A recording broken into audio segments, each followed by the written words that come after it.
মানব জীবনে রাসায়নিক সারের ক্ষতিকর প্রভাব দূর করতে এবং ফসলের উৎপাদন আরও বৃদ্ধি করতে ভারত সরকারের নির্দেশে রাজ্যের কৃষি ও কৃষক কল্যাণ দপ্তর রাজ্যের কৃষকদের প্রতিটি ক্লাস্টারের মাধ্যমে কিভাবে প্রাকৃতিক সার ও ঔষধ তৈরি করতে হয় তার প্রশিক্ষণ দিয়ে ইতিমধ্যে কৃষকদের কৃষিক্ষেত্রে তার প্রয়োগ শুরু করে দিয়েছেন। আর এর ফলস্বরূপ কৃষকেরা তাদের কৃষিক্ষেত্রে রাসায়নিক সার প্রয়োগ ধীরে ধীরে বন্ধ করতে চলেছেন। এই প্রাকৃতিক সার ও ঔষধ কৃষিজাত ফসল উৎপাদন বৃদ্ধিতে কতটা সহায়ক তা চিত্র তুলে ধরলেন শান্তিনগর গ্রামের কৃষক প্রাণেশ দেবনাথ।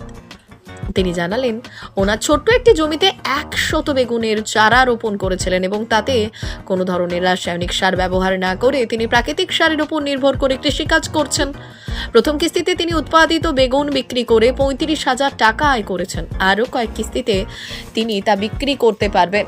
এই বিষয়ে কৃষি ও কৃষক কল্যাণ দপ্তরের আধিকারিক প্রদ্যুৎ কুমার দে আরও জানালেন, ভারত সরকারের নির্দেশ মতো রাজ্যের কৃষি ও কৃষক কল্যাণ দপ্তর রাজ্যের সমস্ত কৃষকদের চাষবাসের ক্ষেত্রে রাসায়নিক সার ব্যবহারের পরিবর্তে নিজেদের তৈরি প্রাকৃতিক সার এবং ঔষধ কতটা কার্যকর সেই বিষয়ে কৃষকদের প্রশিক্ষণ দেওয়া হয়েছে। পাশাপাশি প্রতিটি ক্লাস্টারের জন্য 1 লক্ষ টাকা বরাদ্দ করা হয় ঘর তৈরির জন্য। সেই ঘরে তৈরি করা হচ্ছে এই প্রাকৃতিক উপায়ে 5টি সার এবং ঔষধ। গত 6 মাস ধরে যে ন্যাচারাল ফার্মের যে সবজি করতেছি এটা লাভজনক। আমি কোনো সার কোনো ওষুধ কিছু ব্যবহার করছি না। জীবামৃত, গণজীবামৃত, এমনি জীবামৃত, নিমাস্র, অগ্নিয়াস্র এগুলো লাগে ন্যাচারাল ফার্মের মধ্যে। প্রথম গণজীবামৃত, পরে গণজীবামৃত, এরপরে নিমাস্র, ফুকা টুকার লাগে সবসময় নিমাস্র, অগ্নিয়াস্র, ব্রহ্মাস্ত্র এগুলো ব্যবহার করতে লাগে। আর গভর্নমেন্ট থেকে আমি 1 লাখ টাকা পাইছি ঘর বানাবার জন্য। ওখানে নিমাস্র সব কিছু বানাইতেছি। ন্যাচারাল ফার্মিং মতে আমি সব সবজি টবজি করতেছি। বেশি না 100 গাছের মতন লাগে প্রায় 30-35 হাজার টাকার মতন বেচছি এবার। আর কেমন বিক্রি হইব? আরও মোটামুটি তো আরও 2 মাস বেতন যাব, আরও 10-15 হাজার টাকার মতন বেতন যাব।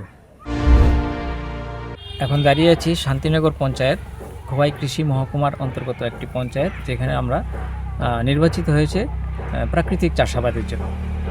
এখানে আমরা 125 জন কৃষককে নির্বাচিত করেছি, যেখানে আমরা চেষ্টা করেছি প্রথম থেকেই। গত এপ্রিল মাস থেকে এই প্রজেক্টটা শুরু হয়েছে। এটা গভর্নমেন্ট অফ ইন্ডিয়া, মূলত ভারত সরকারের একটা প্রজেক্ট, যেটা আমাদের রাজ্য সরকারও সর্বতোভাবে গ্রহণ করেছেন। এবং এইভাবে আমাদের খোয়াই কৃষি মহকুমাতে একটা হচ্ছে শান্তিনগর পঞ্চায়েত, যেখানে আমরা সত্যিই শুরু করেছি। এখানে কৃষকরা আমরা অনেক তাদের সঙ্গে আলোচনা করেছি, ট্রেনিং দিয়েছি। কৃষি সখীরা আছে এখানে, কৃষকরা 125 জনকে ট্রেনিংয়ের ব্যবস্থা করা হয়েছে। এবং তারপরেই দেখা যাচ্ছে যে আস্তে আস্তে ওনাদের মধ্যে একটা মোটিভেশন চলে এসেছে।